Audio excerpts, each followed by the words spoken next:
Camellando, de cero a CEO, producido por Mindset Media, porque el conocimiento, como el éxito, se comparte. Bienvenidos a Camellando, de cero a CEO, el podcast de la AI que busca conectar estrategias, pensamientos, errores, aciertos para mejorar nuestros negocios, para innovar nuestros productos, pero sobre todo para transformar nuestro país. Bienvenidos a este capítulo en donde vamos a conversar de un tema muy relevante que es la estrategia detrás de los negocios, cuándo un emprendedor tiene que utilizar un plan estratégico, cuándo no, y tenemos a dos grandes expertos que a través de sus vivencias van a contarles y a transmitirles varios aprendizajes, así que les doy la bienvenida. Mi nombre es Luis Alcíbar y quiero inicialmente agradecer a Santa Rosa Cerveza Artesanal, la casa de este podcast, que ya por varios capítulos viene siendo el emblema de este podcast, así que a toda la comunidad de Camellando, vayan a un Santa Rosa a compartir ideas y a conectar.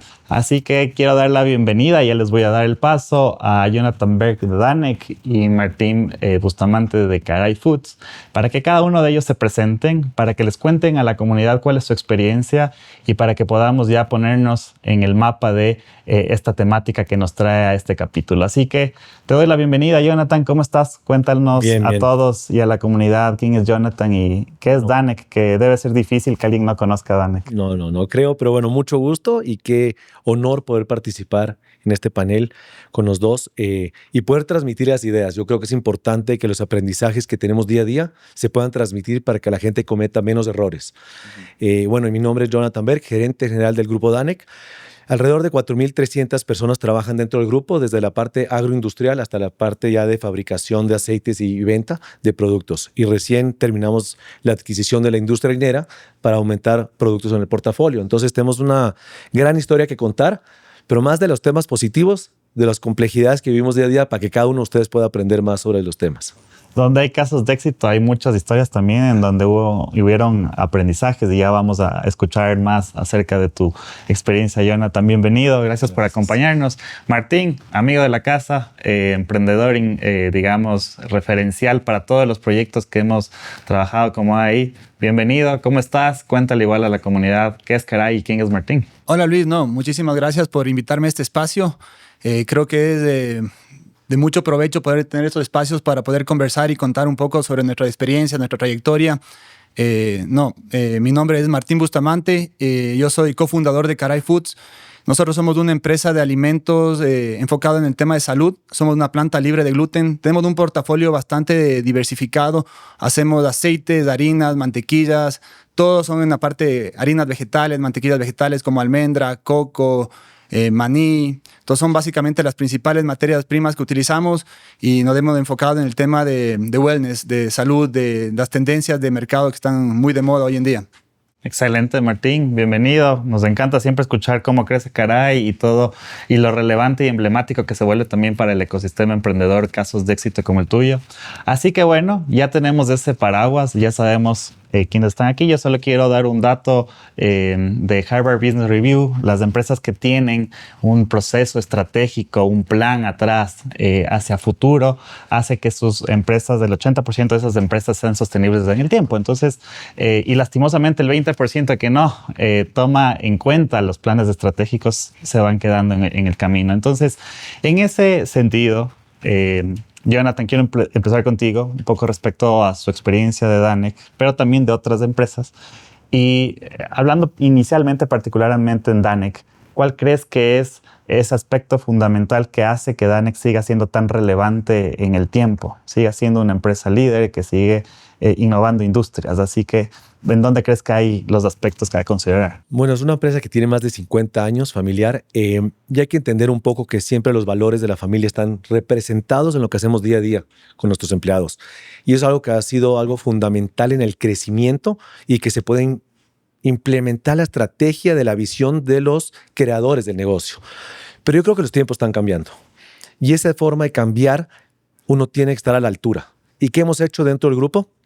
Vivir el propósito. Entonces generamos un propósito que es inspirados en ti mejoramos vidas y a través del propósito hemos hecho una ingeniería a la reversa de dónde queremos llegar y volvemos al presente y vemos los pasos que tenemos que hacer para lograr esos objetivos. Ojo, tener objetivos a largo plazo no significa rigidez. Esa rigidez se tiene que poder moldear y pivotear. Pero si no tienes objetivos claros, es bien complejo. Entonces, en el grupo Danec, las estrategias tienen que ser a largo plazo. Y yo sumo un poco más bien los problemas que tiene una empresa de 50 años versus los emprendedores. Hoy en día, con la globalización, la inteligencia artificial, es mucho más complejo no adaptarse a los cambios. Y cuando tú tienes burocracia y no aplanas las organizaciones y no escuchas a la gente joven, al consumidor, y te enfocas solo en el producto, vas a tener un problema muy grande. Entonces, yo creo que la gente que no haga planificación estratégica hoy en día, con herramientas que no se tenían en el pasado, es un grave error. Así es, coincido, Jonathan. Y ahí voy rapidísimo con la parte práctica. Martín, ustedes en Caray usan una planificación estratégica, lo han usado desde siempre, lo están recién implementando. ¿Cómo un emprendedor la usa? Sí, eso es cierto. El tema de la planificación estratégica es clave. Creo que en una etapa inicial la planificación se va moldeando muchísimo.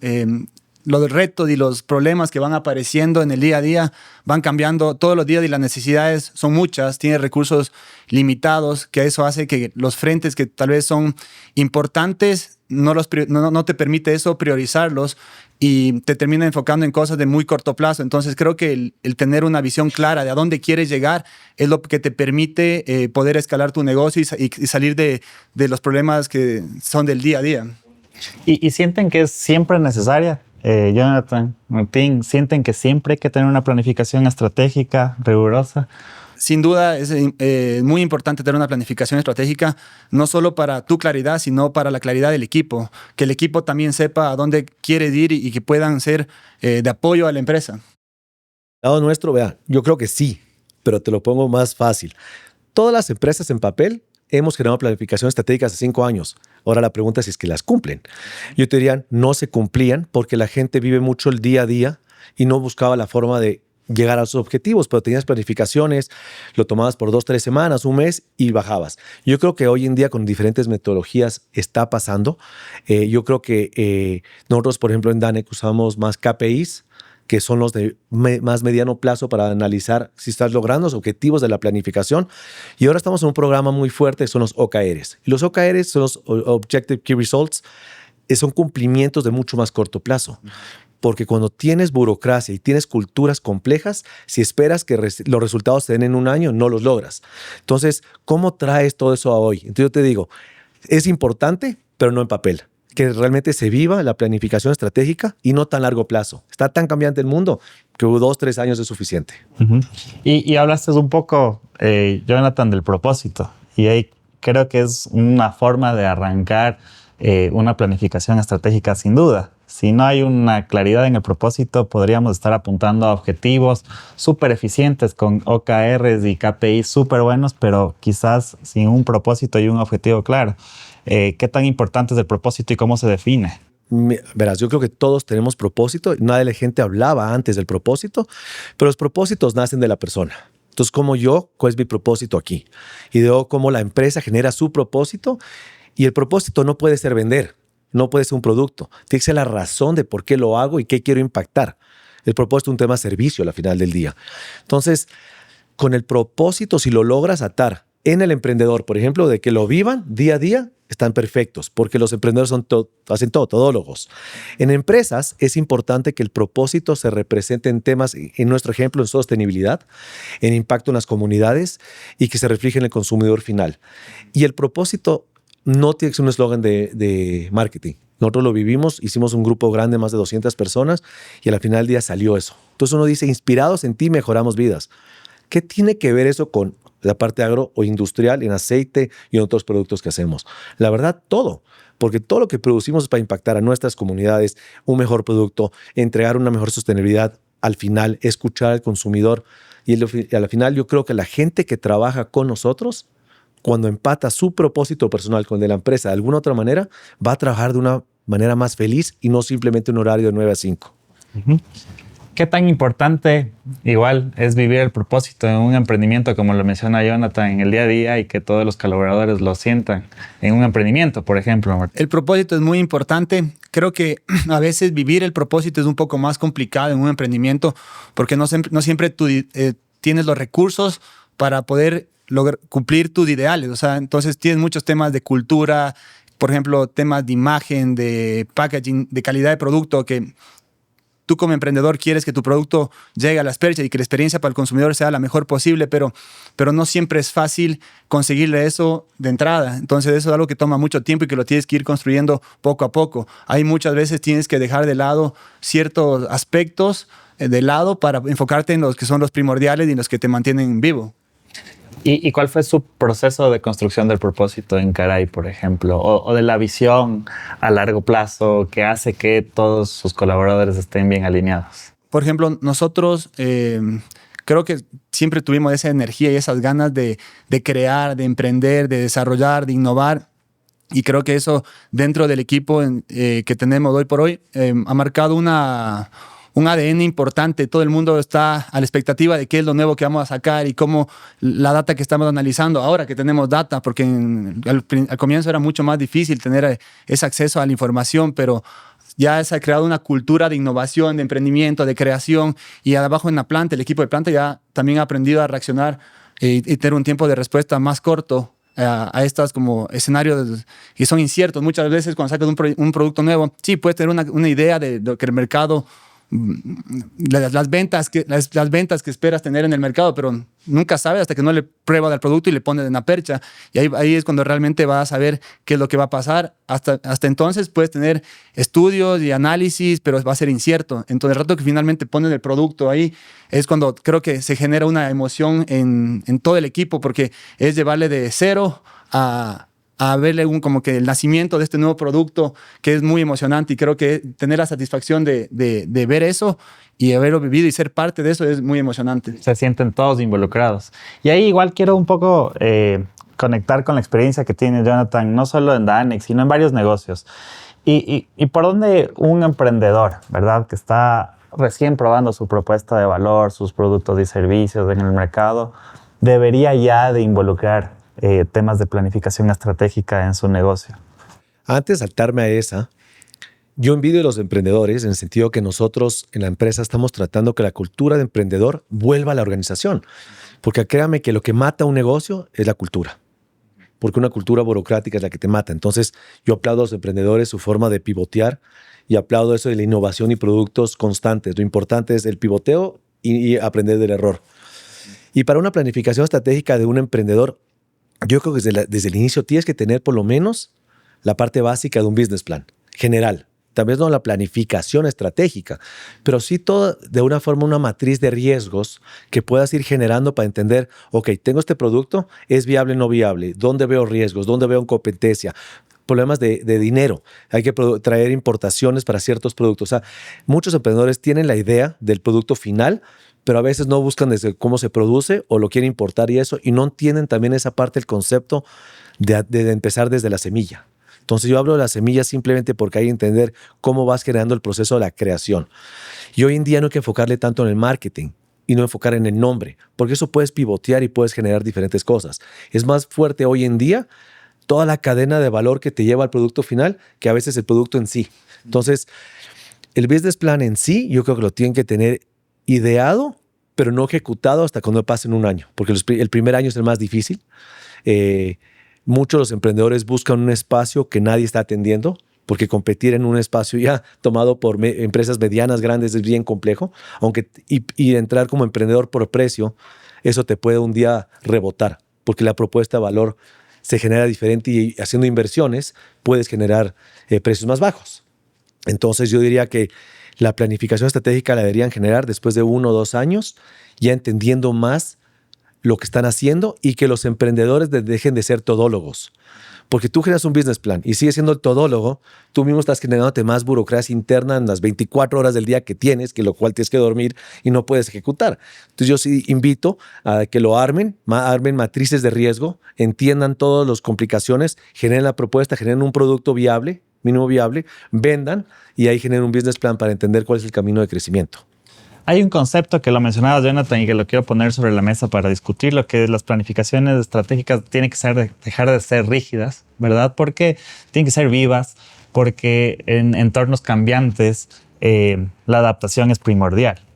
¿Cómo se vive esto en Caray, por ejemplo, Martín? ¿Cómo es Yo he escuchado mucho ahorita en tus intervenciones que dices, me encanta que el equipo esté súper adaptado a generación de nuevas soluciones, pero debe haber una planificación y esa planificación se va cambiando, seguramente, tiene que ser más viva. Sí. ¿Cómo lo viven en Caray?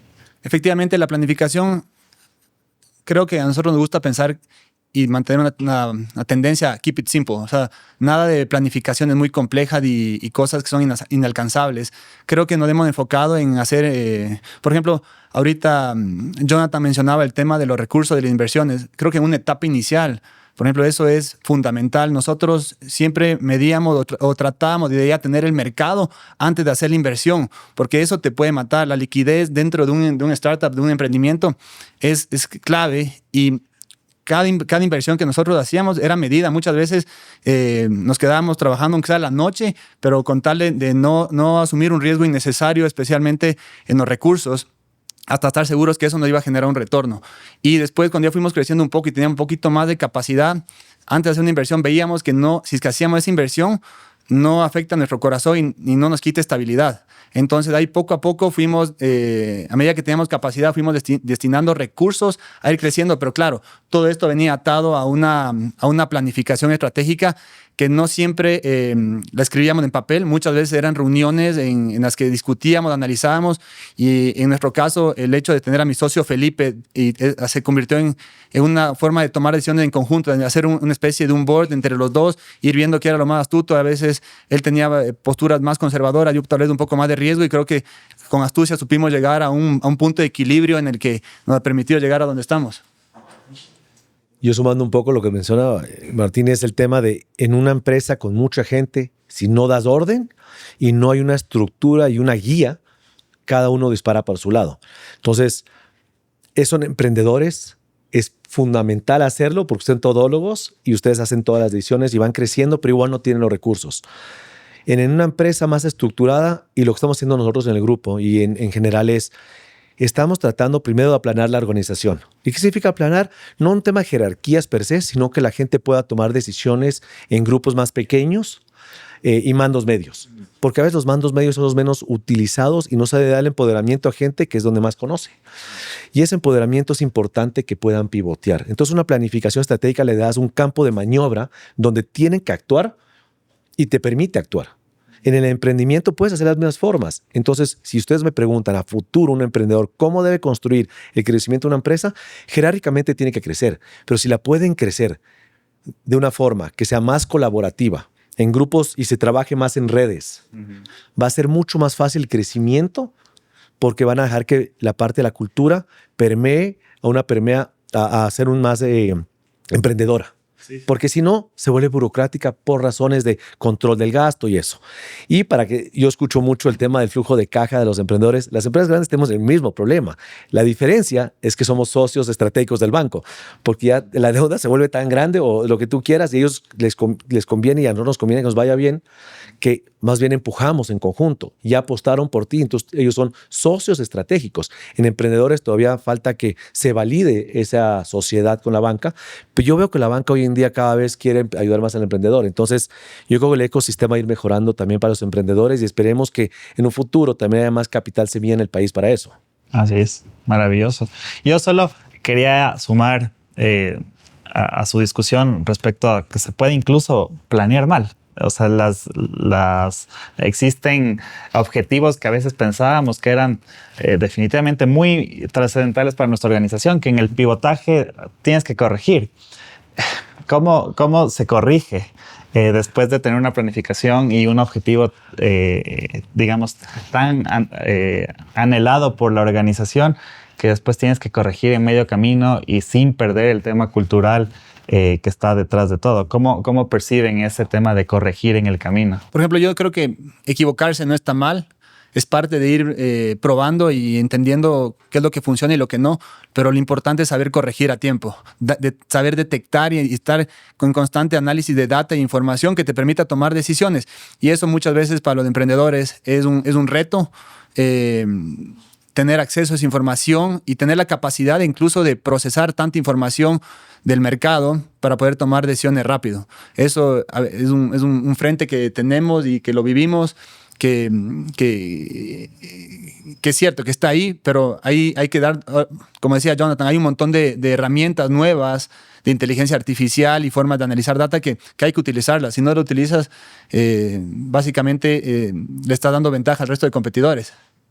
No, y yo te digo, hay dos formas de verlo, la empresa y la persona. Yo creo que como personas siempre queremos retarnos a arreglar cualquier problema. Y yo les digo, si cavaste un hueco muy grande, no sigas cavando. O sea, sal del hueco y cava otro. El hueco es en la solución, no lo caves. Entonces, con eso quiero decir que uno tiene que aprender del error. Y nosotros estamos creando una cultura justo de eso. Entonces ¿cuál fue mi error? ¿Qué aprendí del error? Y yo soy sincero, cuando entré a la empresa había una cultura de miedo. La gente tenía miedo a equivocarse. ¿Por qué? Porque decían, esa persona se equivocó. Es la persona que hizo eso y nos costó X, Y, Z. Entonces, eso generó una cultura de rechazo o miedo o de no lanzarse a ser innovador o emprendedor en la cultura interna. Estamos tratando de cambiar eso. Es difícil una empresa grande. Como dice Martín, hay que aprender a pivotear. Todos pivoteamos un poco diferente. El emprendedor tiene que pivotear y es como un carro pequeño. El emprendedor. Una empresa grande es un buque grande. Y esa es la analogía.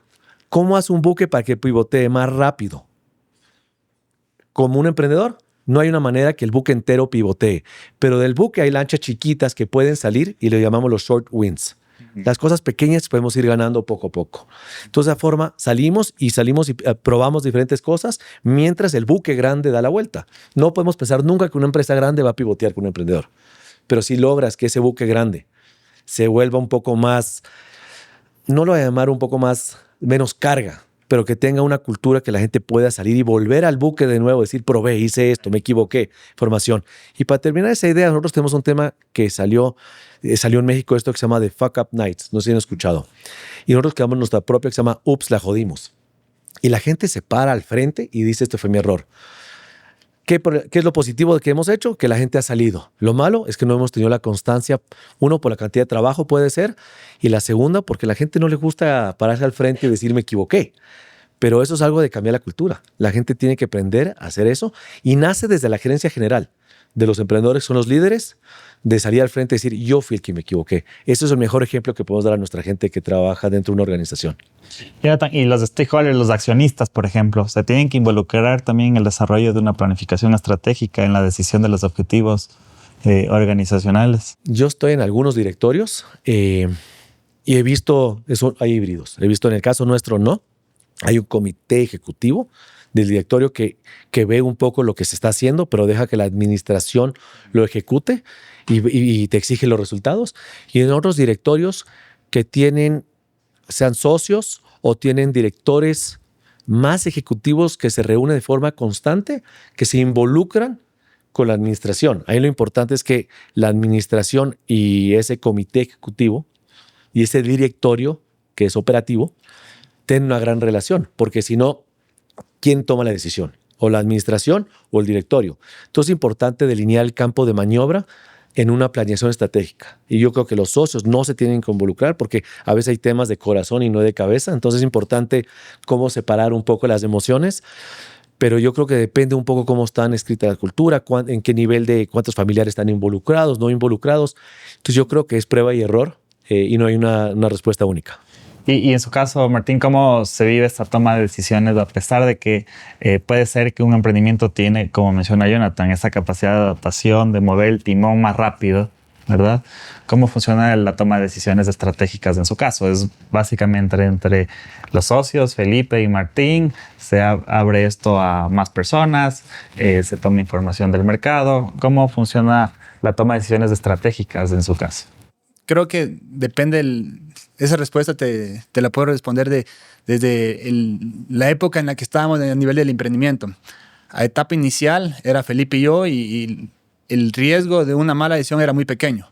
A medida que fuimos creciendo, una mala decisión, el impacto es mucho más grande. Entonces, habían ciertas decisiones que sí, obviamente, teníamos la suerte de poder conversarlos básicamente no tenemos la capacidad en ese momento no teníamos la capacidad de tener un directorio formal, ni de tener directores, pero hacíamos un directorio con nuestras familias, con mi papá, mi hermano, papá de Felipe, hermanas de Felipe, que entre todos, si es que ya no sabíamos nosotros cómo manejarlo, lo escalábamos y escuchábamos de ellos a ver qué nos aconsejan, qué nos dicen, opiniones distintas.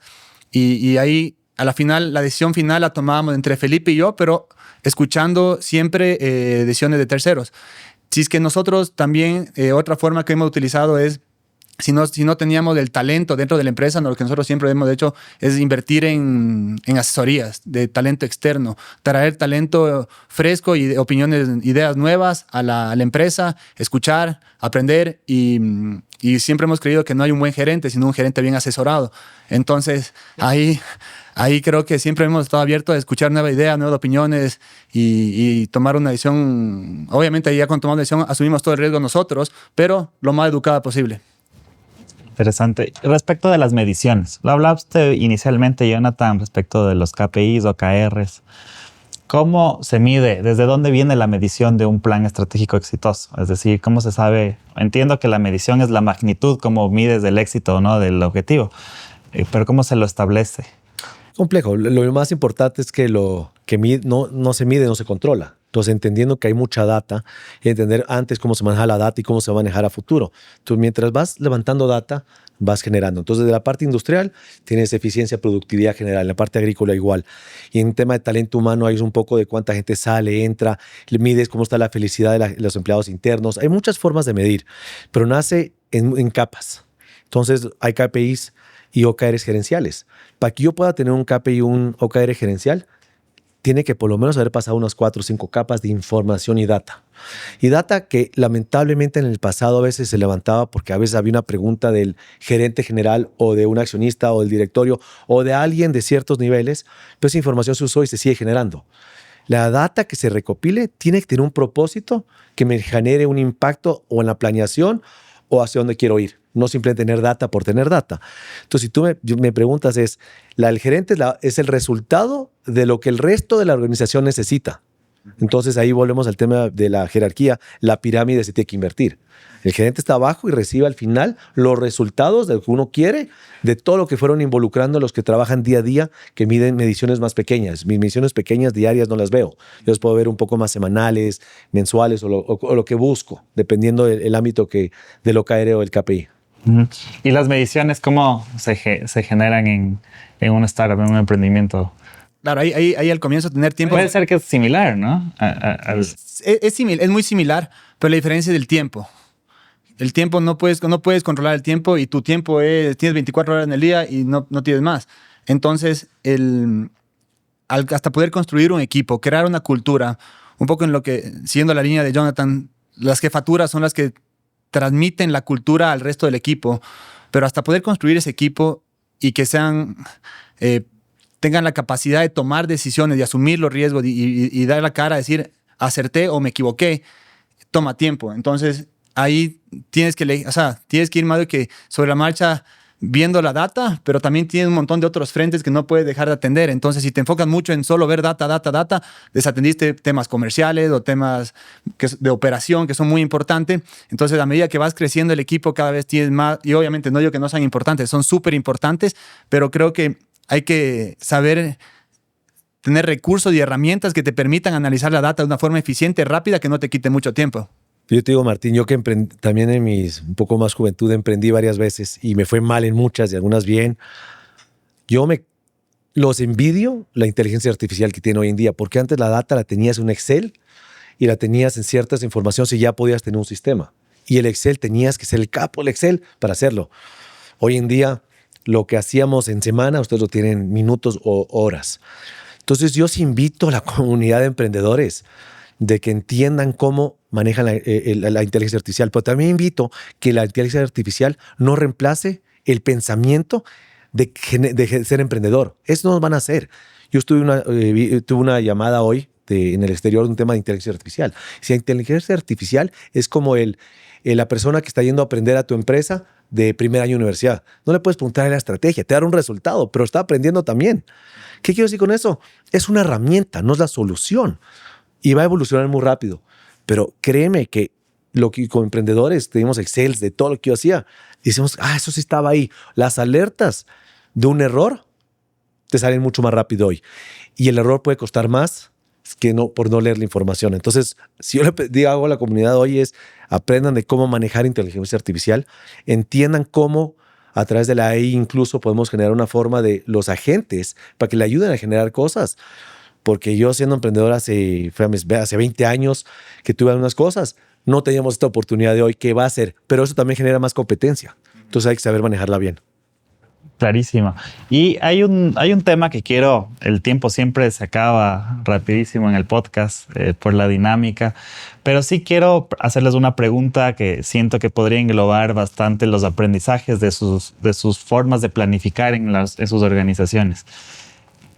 El día de hoy, si es que tuvieran que regresar a su última planificación estratégica, con la información que saben en este momento, ¿qué creen que podrían implementar de mejor manera o qué creen que cambiarían de lo que planificaron en su momento?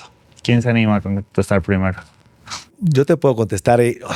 ¿Sabes qué pasa? Yo creo que en la planificación estratégica vemos un poco las oportunidades y lo que uno busca y uno entiende un poco lo que está en el ecosistema. Y yo creo que algo que cambiaría es generar más matrices de riesgo y entender más cómo está tan cambiante los mercados que hace años atrás. Uno piensa que el mercado es constante y no va a cambiar tanto. Hoy en día está cambiando por razones que sabemos dentro del ecosistema en el país. Y eso hace que con temas de seguridad, por ejemplo, temas de marcas blancas y otros temas que están pasando hoy en día, uno tiene que entender hacia dónde quiere pivotear. Yo creo que las matrices de riesgos es importante de sacar temas y entender que hay competencia que no sabemos dónde está. Porque muchos emprendedores están tratando de tapar un nicho o encontrar un nicho que nadie está tomando y tomar ese nicho para ellos. Pero a veces no estamos pensando en competencia totalmente diferente que puede entrar. Entonces, yo diría es una matriz de riesgos, pensando un poco más amplio. Y la segunda es generando mucho más una cultura con los momentos tan complejos. Uno siempre está positivo generando, pero esa cultura de cuando está complejo el panorama tiene que unir más a los equipos y vivir más el propósito. Esas dos cosas construyen una empresa que yo veo que lo vuelve más viable a futuro. Tener buenas, digamos, respuestas a la incertidumbre. La incertidumbre no la puedes controlar, no la puedes medir, a veces no sabes de dónde viene, pero ese pivoteo que hablamos constantemente tiene que estar ahí para decir, bueno, ¿cómo lo hago? Y no le puedes preguntar a ChatGPT. Entonces, eso les digo a todos, eso tiene que saber de ustedes, de los emprendedores, y en el caso de la empresa es cómo volvemos y cómo buscamos esos nichos y cómo nos adaptamos a las nuevas realidades constantemente. ¿Y en tu planificación, Martín? En nuestro caso, en nuestra planificación, creo que hemos llegado a un buen mix entre tomar riesgos y ser conservadores. Creo que sí ha ido a lo largo del tiempo evolucionando y ahora somos mucho más objetivos. Antes tal vez apuntábamos y nos desenfocábamos mucho. Ahora tal vez ya estamos mucho más alineados, incluso por el tipo de productos que sacamos. Antes tal vez tratábamos de abarcar mucho y nos desenfocaba y nos quitaba recursos por tener tantos frentes. Entonces un poco sí ha ido evolucionando nuestra planificación y creo que tal vez seguiría revisando cómo enfocarme cada vez más en lo que estamos haciendo y en lo que somos fuertes para tener mayor impacto. Qué interesante. Les agradezco un montón porque ha sido una conversación muy amena que ha pasado de manera veloz. Yo solo quería darles un último segmento para que se dirijan a la comunidad y les puedan dar una recomendación o una conclusión respecto a esta conversación amena. Jonathan, en tu caso, a un emprendedor, ¿qué le podrías recomendar respecto a alguien que quiera hacer su planificación estratégica? Mira, primero aplaudir a los emprendedores en el país y en el ecosistema, porque emprender uno requiere de las ganas y el apetito de hacerlo. Porque si no, eso buscas un trabajo 9 a 5. Entonces, primero aplaudo esa iniciativa. Segundo, no tengan miedo al fracaso. Aprenden mucho más del error que los éxitos y constantemente. Y siempre si te va bien tan bien, no pienses que ahí llegaste. Tienes que ir creciendo constantemente. Entonces yo invito a todos, más bien de que la comunicación, generar la cultura desde cero, generar un propósito, háganos del inicio. Es más fácil construir una empresa con una gran cultura, sostenibilidad, propósito desde el inicio. Y eso se permea en el tiempo, en vez de hacerlo al revés. Gracias, Jonathan. En tu caso, Martín, recomendaciones para la comunidad. No, primero agradecerte por este espacio, Luis, y Jonathan, qué honor poder haber compartido este espacio contigo. Creo que algo que nos ha servido muchísimo a nosotros y que vi un verdadero cambio dentro de nuestro emprendimiento es el rato que empezamos a delegar más nuestras funciones y haber empezado a construir un equipo. Entonces, el poder delegar para poder enfocarte en abrir nuevos mercados o en crear y enfocarte en la visión de tu proyecto, creo que es fundamental. El rato que tú tienes más tiempo para pensar y solo enfocarte en lo crucial es clave. Creo que ese sería el mayor impacto que nosotros hemos vivido en el... Bueno, y también el tema de los recursos.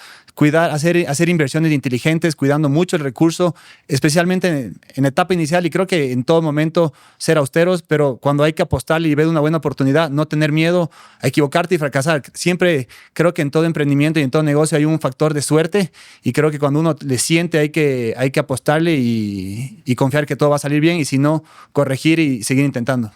Excelente. Martín, Jonathan, les agradezco un montón. Ha sido muy dinámica la conversación.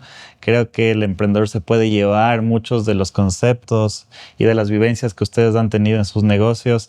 Y nada, yo solo agradecer también a Santa Rosa Cerveza Artesanal una vez más por ser el host de este podcast siempre. Seguiremos teniendo muchos más capítulos, ojalá, en este espacio y compartiendo con esta comunidad. Así que yo cierro con invitarles a los emprendedores a que no se pongan la camisa de fuerza de una planificación estratégica. Las planificaciones estratégicas tienen que ser vivas, tienen que tener la capacidad de adaptarse a las distintas circunstancias, como lo ha mencionado Jonathan y como lo ha mencionado Martín, y de esa forma que esa planificación estratégica se convierta en una cultura estratégica que nos permita a los camelladores seguir alcanzando nuestros sueños y posicionando nuestros productos. Así que si conocen a algún emprendedor que esté viviendo algo de lo que estamos conversando en este episodio, compartan, denle un like y seguramente lo haremos parte de esta comunidad. Así que gracias a todos y nos vemos en el siguiente capítulo de Camellando. Un abrazo. Muchas gracias. Chao. Camellando de cero a CEO, producido por Mindset Media.